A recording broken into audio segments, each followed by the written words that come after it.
a minister's son with lights-out power and a shaky chin, which always makes for intriguing contests. An unassuming southpaw born with a hole in his heart. Corrective surgery at age 6, began boxing at 10. A reputation for some incredibly wild roller coaster fights, a lot of quick wins, some terrific classic brawls, spectacular knockouts for and against. His sole world title try, he rocked Johnny Nelson, but lost by an 8th round TKO. Al, I guess the story here, the clock is ticking, and on top of that, the dreaded ring rust possibility, right? Well, you know, he has been off now for 11 months, the second longest layoff of his career. And when you're 35, Steve, that could be a serious concern. But Sellers says it's not going to be a factor. You know, he's seen it all, and he says this is just part of the game. Nothing's going to deter him from making the most of this, his second world title chance. But you know what they say, punchers don't lose the power, and Sellers is one heck of a puncher. Good look at Ezra Sellers, the southpaw, living in Pensacola, Florida, originally from Washington, D.C., in his second title fight.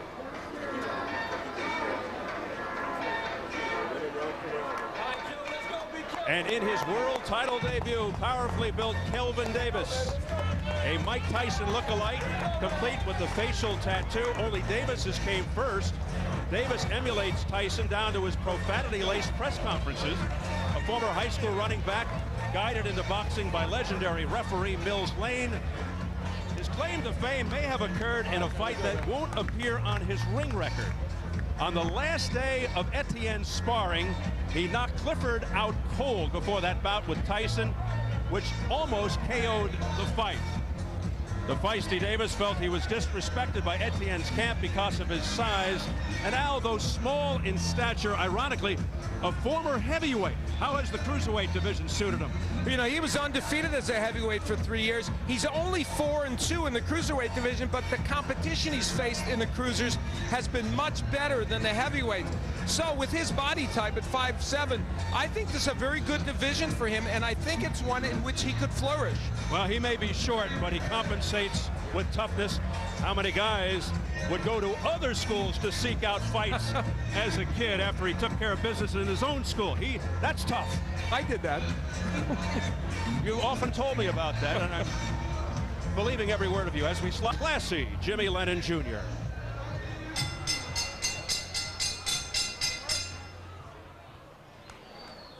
Ladies and gentlemen, we welcome you to the beautiful Miami High Life Fronton here in Miami, Florida. At this time, we present the featured bout of the evening, brought to you by Don King Productions and Showtime, as sponsored by CM Exchange. This bout coming away is sanctioned by the International Boxing Federation, President Marion Muhammad, Supervisor Lou Pryluker, along with the Florida State Athletic Commission. The chairman is Eduardo La Casa, Vice Chairman Don Bowen. Commissioners are Barbara Auger, Alvin Enton, and Dr. Donald Perry, with the Executive Director, Chris Meffert. Our physicians at ringside, Dr. Alan Fields and Dr. Stanley Simpson. Timekeeper at the bell, Carmine Chirachella. Introducing to you our 3 judges scoring the action from ringside. From Miami, Florida, Rick Bays. From Trujillo Alto, Puerto Rico, Samuel Conde. And from Coral Springs, Florida, Peter Trematera. Our referee in charge of the action, working in his 32nd world title bout, Frank Santori Jr. All right, fans, here we go with our main event of the evening. 12 rounds of boxing for the vacant IBF Cruiserweight Championship of the world. And now, ladies and gentlemen in attendance and boxing fans joining us around the world, live from the Miami High Life, it's showtime! Introducing to you first on my left, he is fighting out of the blue corner, wearing silver and black trunks, fighting out of Pensacola, Florida, by way of our nation's capital, Washington, D.C. He weighed in at the IBF cruiserweight limit of 190 pounds even. His record stands at 27 wins, 5 losses, with 24 big wins coming by way of knockout. Ladies and gentlemen, here is the IBF number 4 ranked cruiserweight contender, introducing Ezra Sellers. And his opponent across the ring on my right, fighting out of the red corner in this 12-round attraction, wearing black trunks and hailing from Reno, Nevada. He weighed in the same as his opponent, 190 pounds even. His record stands at 20 wins, 2 losses, 1 draw, with 14 wins coming by way of knockout. Ladies and gentlemen, here is the USBA Cruiserweight Champion, currently ranked the number 1 contender in the world by the IBF, introducing Kelvin Concrete Davis. Once again, Frank Santori Jr., our referee in charge. All right, guys, we're going over everything in the dressing room. We're going over both the IBF rules and Florida State rules. I expect you to obey both of them. All right, obey my commands at all times. Stay here, stay here. All right, obey my commands at all times. If I tell you to go to the neutral corner case, we knock down, go there and stay. Gentlemen, our belts are both about where they're supposed to be. Let's keep the blows here or above. Questions? Questions? Good luck, guys. All right, let's go to work, baby. Now. Not a whole lot of doubt with these two bruises. You get the feeling somebody's going to go. Kelvin Davis, short, stocky, really put together. 13 of his 14 knockouts inside 2. He says, let's end this in 1 round. We'll see. The taller left-hander he faces tonight is Ezra Sellers. Has half of his 24 knockouts in the first. 18 KOs in 3 or less. Very dangerous, particularly early. So here we go, round 1 scheduled for 12 with the vacant IBF Cruiserweight Championship. Davis in the black, Sellers, the southpaw, in the silver trunks. Davis, I've noticed, a bit too passive at times, but he's so ticked off by the weight scenario, he may come charging in like a bull and almost Tyson-esque.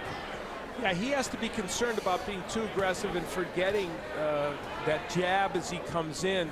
You know, this fight was originally scheduled for April 17th, and so they had extra time.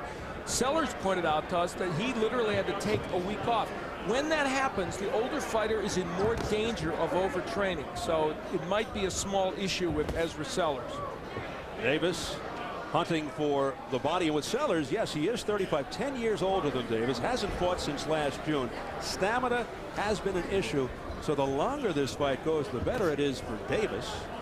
And so look for Sellers to perhaps try and end this early. Well, unless, of course, the weight loss that Davis had to encounter early could have some effect on him. And there you see Davis being very aggressive here in this first round. Yeah, he looks like a man, Davis does, in the black, who wants to go home early. He is winging some big bombs. This fight may come down to whether the counter left of Sellers will land and will it hurt Kelvin Davis. That will tell us a lot if we see one of those really good left counters land and see how it affects Davis. Davis, one of those guys who may make some mistakes along the way, but can still win. He's got to have a plan, though. Can't just go in willy-nilly. So far, Davis is staying very low. A good sign for him. When he comes in too much of a stand-up posture, he's got a problem. He's moving his head as he comes in. He's staying low and making it tough for Sellers to counter him. And remember, it is not unusual for Sellers to go down and then come back. Done that on several occasions. The pace of this fight right now is a good one for Davis, but you see he's in danger on the inside himself because Sellers is a good counterpuncher, though he doesn't want to be in the ropes this much. Some hard body shots administered by Davis. Sellers been down at least 10 times. Davis has been down before. Davis 22-1, 14 knockouts. Sellers 27-5, all 5 losses by knockout. 24 of his 27 wins by knockout. Sellers is not a fancy Dan boxer, but he knows how to use lateral movement and give angles to a fighter as he's doing now to Davis. And Sellers now up on his toes as Davis continues to attack the body as we head for the bell in the opening round. More effective round for the much shorter Kelvin Davis.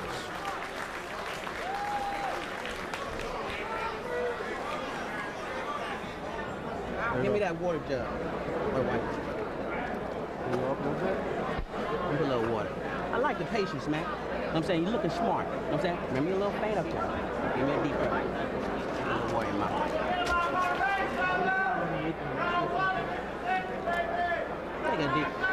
Take a deep breath, man. There we go. Having fun, baby?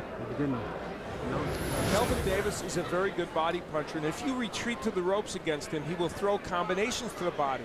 There he rips the body shot and the left hook. He can throw the right to the body as well. And Sellers, there is the right downstairs. Sellers trying to counterpunch off those ropes, but a commitment to the body and the head by Davis. Did a good job when he got Sellers against the ropes. I would say the answer to the question, you having a good time, is yes. To Kelvin Davis, his brother, his manager and trainer, Kelly Davis. A lot better time than earlier this week when we were trying to get the weight down. They were very testy about this, the question of the contract reading the wrong weight, etc. They were not happy campers. They were not happy campers coming into this fight. But now, once the fight has started, Kelvin Davis is in a very good rhythm so far. I thought that testiness was a general reaction to seeing us. Here's Kelvin Davis unloading to the body and to the head. And Sellers just looking to protect himself. Finally gets out of that trouble. Sellers is retreating to the ropes. He's not being pushed to the ropes, which makes you think perhaps he thinks he can counter off those ropes and nail Davis with something big, but Davis is getting inside where Sellers can throw those counter punches. So he's doing a good job of smothering Sellers' punches and still landing his own. Kelvin Davis in the black trunks. The right-hander has looked the sharper of the two thus far here in the opening 2 rounds. Scheduled for 12 for the championship vacated by James Lights Out Tony when he moved up to heavyweight. Don't hold him, Ezra. The IBF cruiserweight belt on the line. Good right hand, 2 in a row, and then a left by Kelvin Davis. A barrage by Davis. Back comes Sellers. You talked about the counter punching, and Sellers looking to turn things around. This is no surprise if you've seen Sellers fight. This is as advertised. And that short little right uppercut that landed against Davis should have done more impact. That was a fantastic punch, but Kelvin Davis was able to shake it off. We approach the final minute of the second round as things start to get a little more interesting now. It was one-sided up till now, and now all of a sudden Sellers bouncing around, looking more confident. He took some big shots, and I think was stunned Sellers against the ropes there, but was able to counter effectively, and that at least put him back into the match here. Sellers looking to get by Davis and then fight for a heavyweight championship. It says no 10-rounders for me. I want to fight for a heavyweight title, and then after that kick back and watch Andy Griffith. He's a big TV land fan. Well, I think this is the division where Ezra Sellers belongs, and part of it is we've seen already. He can be hurt by big punchers.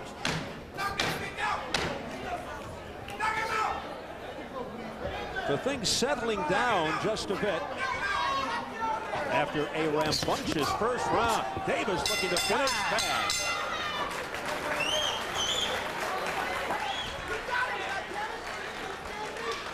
Back on defense. I don't want you moving toward these ropes. Just circle it off. Round it off, okay? Look, you got to slow this down. You got an arm with like a left hand or something. Now, you got your jab going. Change it up. Pop, pop, pop, pop. Keep the jab going and you're moving. You're getting frustrated, but you got to carry this. Kelvin Davis has been very aggressive and has pushed Sellers to the ropes repeatedly.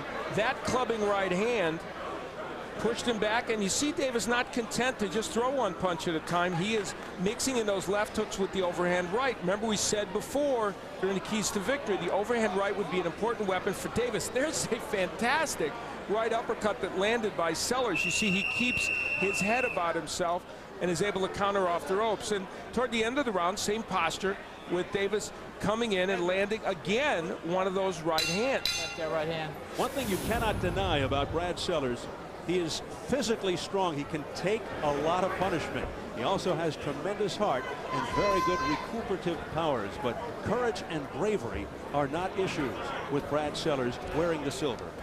I should say Ezra Sellers. Davis hunting him down and trying to push him back. Did Brad Sellers play with the Bulls? I'm pretty sure. Yes, he did. I think he was a 7-footer. I'm mixing my basketball with my boxing. That's okay. Watch the back of the head. Don't hit behind the head. Stop! Stop! See them on the inside. Now, for Davis, most of this fight has been according to the blueprint he planned. And I think a seminal moment in this fight came when he was hit with that short uppercut by Sellers. It was a perfect counterpunch. Didn't really hurt Davis. So that isn't to say Sellers can't hurt him, but that maybe gave Davis some additional confidence to keep attacking.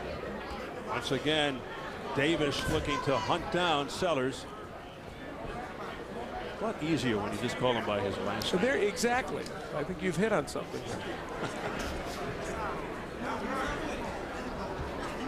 Sellers is, you know, his issue is he wants to box, but he also needs to land something important in this fight. And he's not by trade a boxer, but he is a boxer puncher.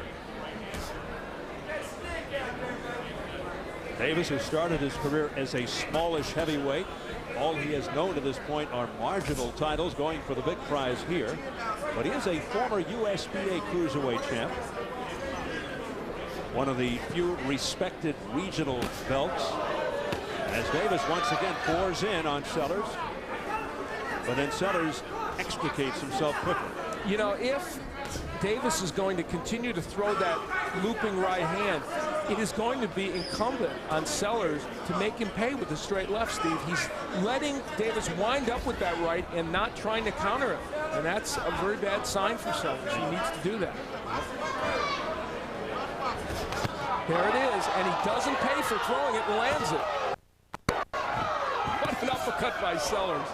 Davis is winging those shots, making himself very vulnerable to a counterpunch by Ezra Sellers.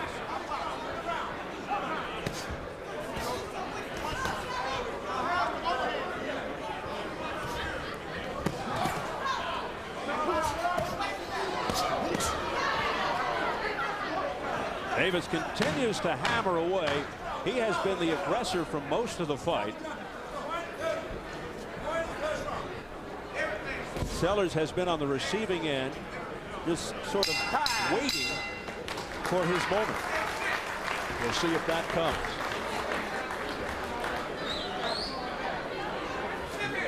One by one. Level. Stay right there. You win it round by round. You hear me? Yeah, nice job. Start looping shots a little bit. Straighten them out for me. Take it easy for me. Think about that mountain, baby. You got this. You feel me? But I want you to start using your jab a little more. Yeah, okay? open it up. Start popping with that jab. Give me more feints. Use your jab, okay? Davis gets Sellers in the corner, and Ezra Sellers lands a beautiful right uppercut. That is as good a counterpunch as he can throw, and yet, what does it do to Kelvin Davis? Nothing, just like the one 2 rounds ago didn't. And that may start to discourage Ezra Sellers. Well, thus the nickname Concrete. And that too, by the way, came before boxing for Davis. Came at age 19 to signify he's a warrior. Says it keeps him focused. So it's Kelvin Davis we can thank or blame for all the tattoo hullabaloo prior to the Tyson Etienne fight.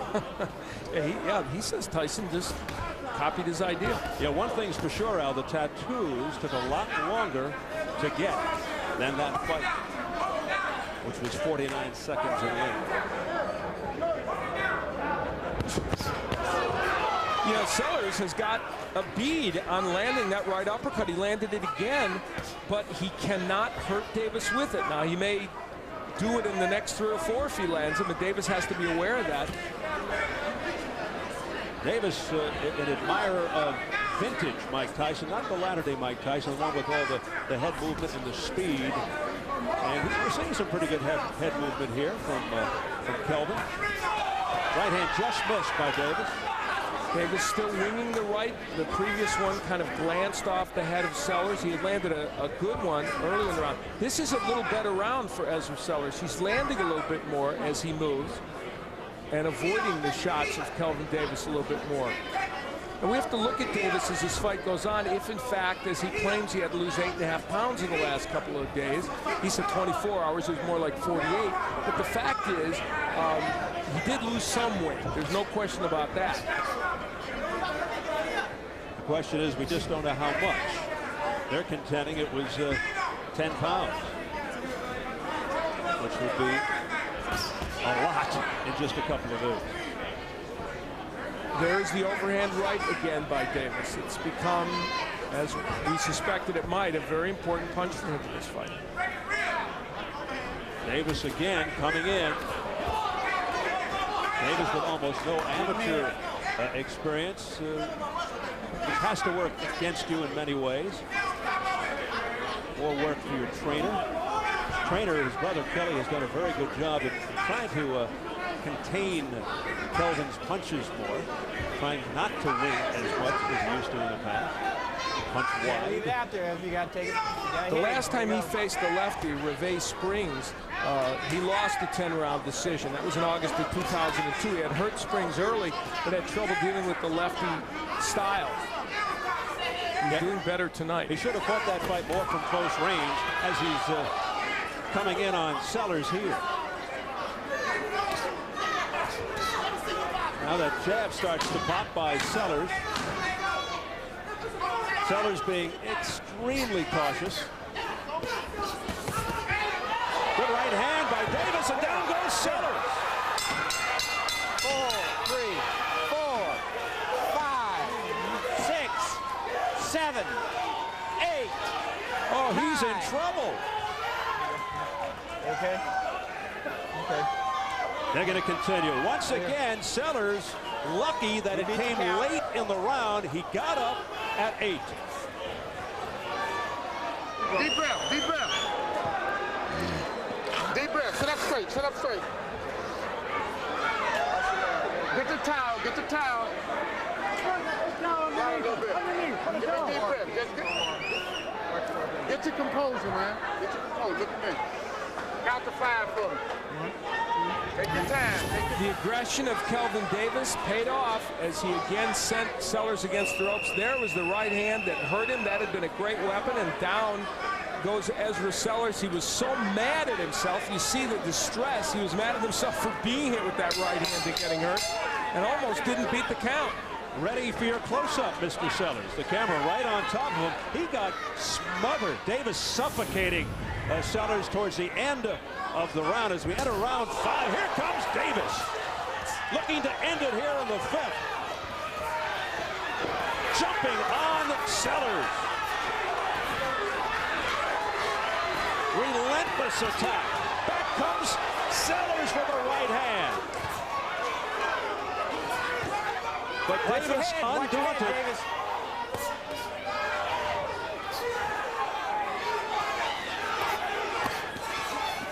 Watch your head, Davis. Kelvin Davis working very well on the inside. Sellers is still dangerous as a counterpuncher. And let's remember, you've given all the examples of how Sellers went down and got up and still won a fight. So you can't count him out yet. He was down 3 times versus England's Carl Thompson. Stop. And came back to win. Don't grab him. Go box. He is a very resilient man, Ezra Sellers, but he is taking a pounder from Kelvin Davis. Another big right hand by Davis. There's that short right uppercut by Sellers on the chin. Another one by Sellers. The danger in Sellers continuing to throw it is Davis is now starting to throw the hook after that uppercut, and he could land a big one. Nice doubling up with the right, followed by a left by Davis.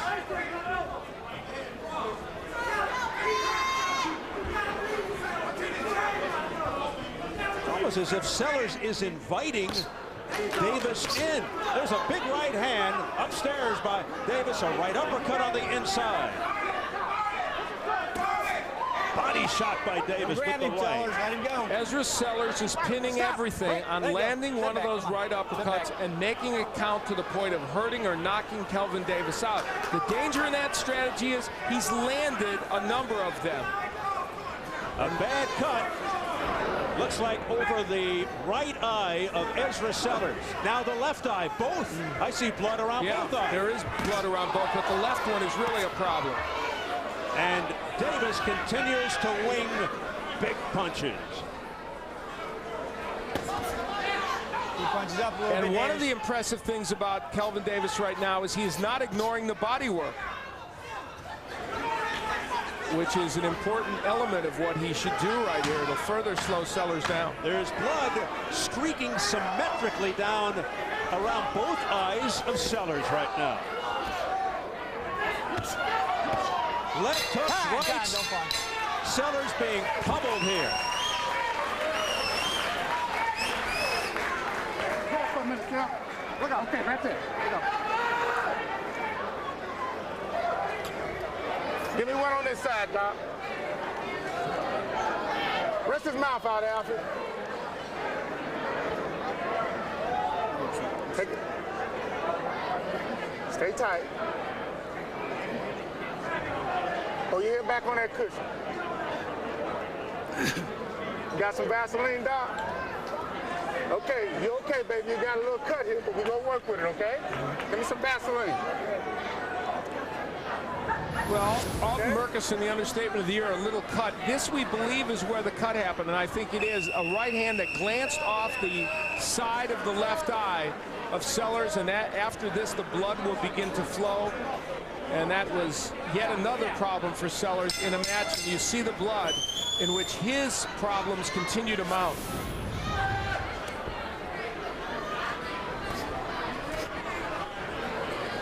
So we enter round 6, and all of a sudden a sense of urgency for Ezra Sellers.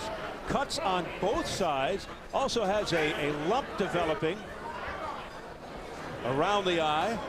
Trying to get a better look at it. Looks like the left eye.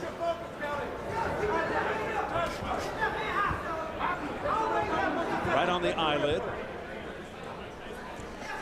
We're now reaching the point in this match where if Ezra Sellers doesn't land something that will stop the attack of Kelvin Davis, he is going to have a major problem. And he is just keeping his distance right now, dancing around, trying to stay away from those bombs of Kelvin Davis. And I think Sellers' problem is he has landed 3 or 4, maybe 5 right uppercuts that were really great punches, and they've done nothing to Kelvin Davis. And the left hand, the very good counter left that Sellers is known for, has been completely absent tonight. So Ezra Sellers, the 35-year-old veteran, in all kinds of difficulty. Frank Santori Jr., the third man in the ring, looking very closely at the damaged eyes of Sellers. Davis continues to stalk Sellers, marching him around from ropes to ropes, pillar to post, as they say. Kelvin Davis in total command. Can Sellers pull off a dramatic turnaround under very adverse conditions? You can almost see the wheels turning in Ezra Sellers' mind as Davis comes in, and he's looking for that counter punch. Sellers told us before the fight that he wanted to use his jab as an effective weapon against keeping Davis out. It hasn't worked at all, and he hasn't thrown the punch much. There's that uppercut again. Davis on the attack again, trying not to let the moment pass. Looked like he took a lot of time, though, Al, before he finally went in on the attack. Well, I'll tell you, Kelvin Davis is getting hit with those uppercuts. 2 more landed, and it might be starting to make him a little wary. So Davis continues to be very measured, very cautious, despite having Sellers in some trouble here. I'll give him that. He's being patient, but let's see if he's too patient. And Sellers has to be careful not to go straight back. That's dangerous. got to go side to side as blood continues to streak down the eyes of Ezra Sellers. Sellers is moving but not jabbing, and that's a key point.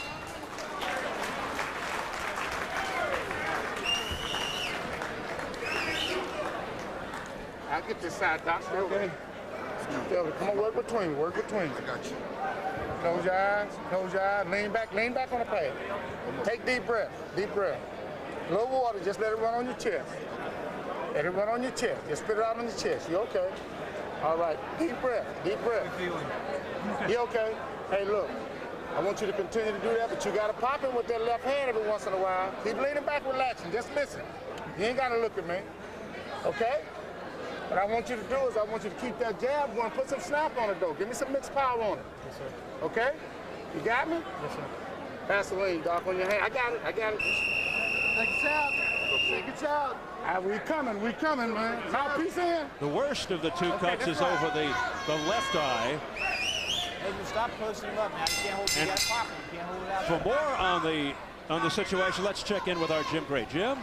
Well, Steve, I just spoke to Dr. Stanley Simpson. He looked at Sellers' eye in between rounds. He said it is not a problem for him to continue. It is on just above the eyelid, below the eyebrow. He said this will not stop the fight, the condition that it's in right now, Steve. All right, Jim, and now apparently a low blow administered by Davis, but Sellers is okay. He continues quickly. So the good news is the battered Ezra Sellers, the blood's not really going directly into the eye. It's going around the eye. Sometimes, here comes Davis Watch again. your head, Davis. Don't go in with your head. Sometimes when a fighter like Davis, as the fight grows later and later, they start to come in with their head up a little more. He's not doing that. He is staying low, continuing the head movement, and that's what's able to get him inside the jab of Ezra Sellers.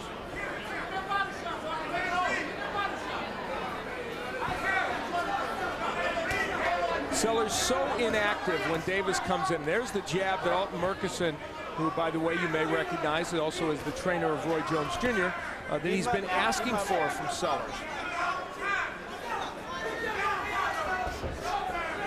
Now there's that jab by Ezra Sellers. Despite his problems, looking very spry. Dancing around, showing a lot more movement now, winging the jab. Let's see if he follows it up with the left. But continues to be extremely cautious. He has tasted a lot of leather here from Kelvin Davis thus far. We're in round 7. Sellers averages less than 3.5 rounds per fight. Davis just over 4, so both of them in some uncharted territory.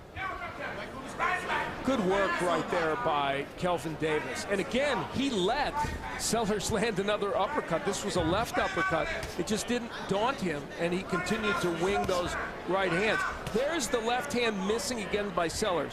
If there's a headline in this fight, in my opinion, it's left hand misses by Sellers repeatedly. That's a key story in this fight.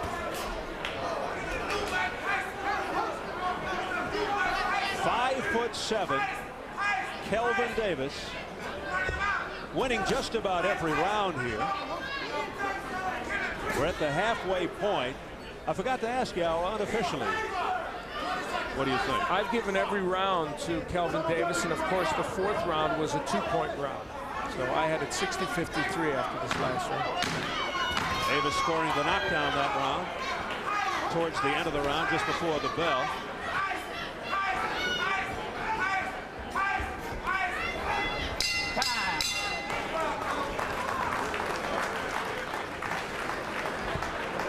Right now, that pace done slowed down some. Look here. All right, now You missing with that uppercut. Close your eye and lean back. Lean your back.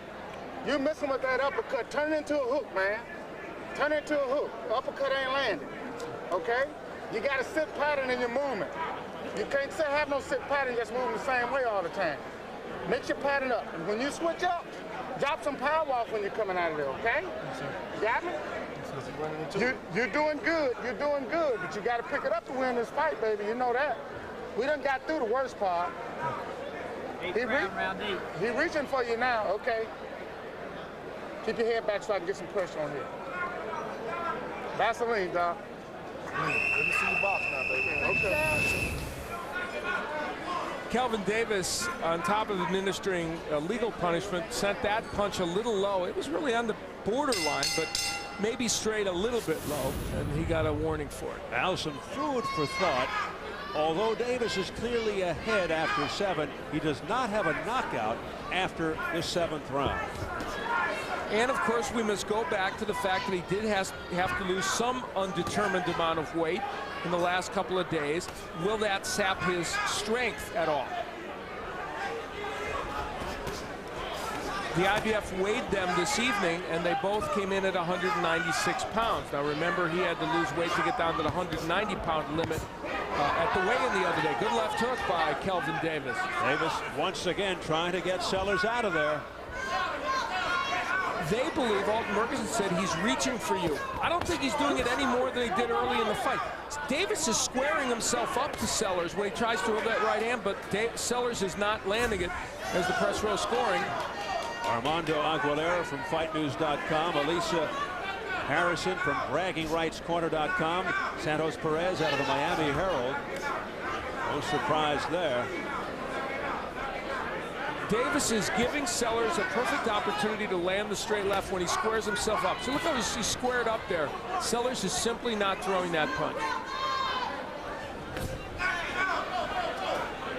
I believe we expected a lot more out of Ezra Sellers, but not seeing it. You know, in his lone title fight with Johnny Nelson in Denmark a few years ago, one of the most boring fights in World Championship history. He rocked. That's quite a statement. Oh my goodness, I don't know if you saw it. He rocked Johnny Nelson, but then he got stopped, lose the 8th round. And just before that was that wild and wacky fight with Carl Thompson. So I guess he could go either way, and a lot of it depends on who he's fighting, of course. But right now, this is certainly not the Ezra Sellers we saw against Carl Thompson. And there's a big right hand by Davis. He keeps landing that right as Sellers gets out of there, and that one hurt him. And he goes down for the 2nd time. 5, 6, 7, 8, 9. You okay? You want to go? Yeah, I want to go. You want to fight? You sure? All right. Box. Well, in apparently very clear-headed fashion, he tells Frank Santori Jr., yeah, I want to go, but Davis looking to end it here. Down he goes again for a 3rd time, and Santori Jr. waves it off. Now stay here. Here you go. We got a chair.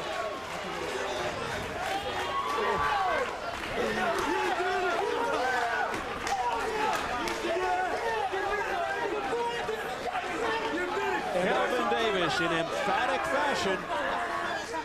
And ironically, after all the right hands that Kelvin Davis landed in this fight, it was 2 left hooks that did the most damage in this last round that ended the fight. And for all the travails that Kelvin Davis had leading up to this, he ends up winning this fight. Well, he never stopped anyone after round 7. You can throw that one out. And now Kelvin Davis, as you look at a very disappointed Ezra Sellers. And really, Ezra Sellers, let's say something about it. As we look at Kelvin Davis coming over and showing good sportsmanship, Ezra Sellers, a classy 35-year-old contender who now doesn't get the title in his 2nd opportunity, but Ezra Sellers, a very good guy and a good representative for the cruiserweight division, but couldn't get it done tonight. As Kelvin Davis can now add one other similarity to his idol Mike Tyson, a world championship. And in so doing becomes the only American with a share of the cruiserweight title. And I'm going to say about Kelvin Davis right now what I said about Orlin Norris years ago. No reason for this guy to ever leave the cruiserweight division. I know they want money in the heavyweights. He could dominate this division. But the problem there is you just don't get the attention or the recognition that you would get as a heavyweight. Wins the vacant IBF belt, runs his record to 21-2-1. And we will see how he ultimately did it. There were a number of knockdowns in this fight. The first one came early in this match, and it would be a result of an overhand right. Good body work by Davis. And then that right, as Sellers was retreating, got him in big trouble. And the hook actually then sent him down. And Sellers in big, big trouble right there. Having a very hard time getting up. That's the first knockdown in this last round. The right hand set up the left hook. And it would be a left hook again that would create the trouble. And when we look at that one again, we see the good body work by Davis, and the right, which had been a big problem, hurt Sellers, but it was the hook that ultimately sent him down. And Davis was not one-dimensional in his attack when he got Sellers in trouble, and that is part of what was impressive of this effort. He worked the body, he'd throw the overhand right, when open he would throw the hook. Probably the only punch Davis didn't use much in this fight, which we anticipated him using and thought he had to, was the jab, but everything else was there.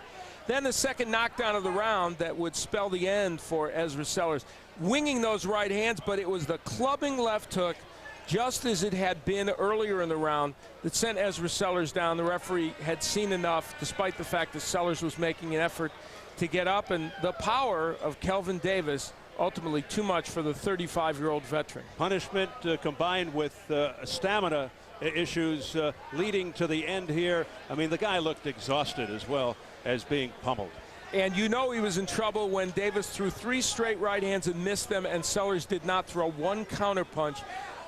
You could tell he was really out of it at that point, and it was easy for Davis to land that left hook and then knock him out. And for young 25-year-old Kelvin Davis, what has been a turmoil-filled week ends up to be very satisfying for him in the ring. Yeah, the weight issue, which seemed to unnerve Davis no end leading up to this fight, initially thinking it was a 200-pound limit, presumably had to scramble to get to 190, but a non-factor. Jimmy Lennon Jr. has the details.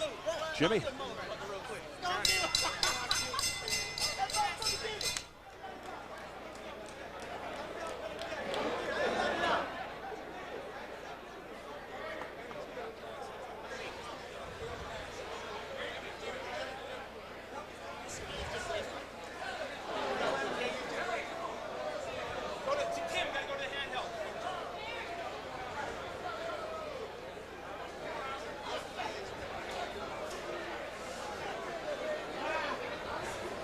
Well, that is the first time I've ever seen Jimmy Lennon Jr. speechless.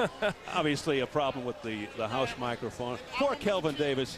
He's waited all this time to finally get a world championship, and they can't announce his name. Unbelievable. Well, the satisfaction is certainly still there for him as he has the IBF belt. Yeah, I'd say so.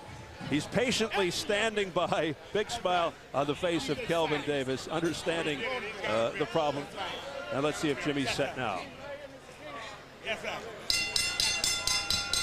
Ladies and gentlemen, we have the time of 2 minutes, 33 seconds in round number 8. Our referee in charge, Frank Santori Jr., stops the contest. He's the winner by way of technical knockout. He is the new IBF Cruiserweight Champion of the World, Kelvin Concrete Davis.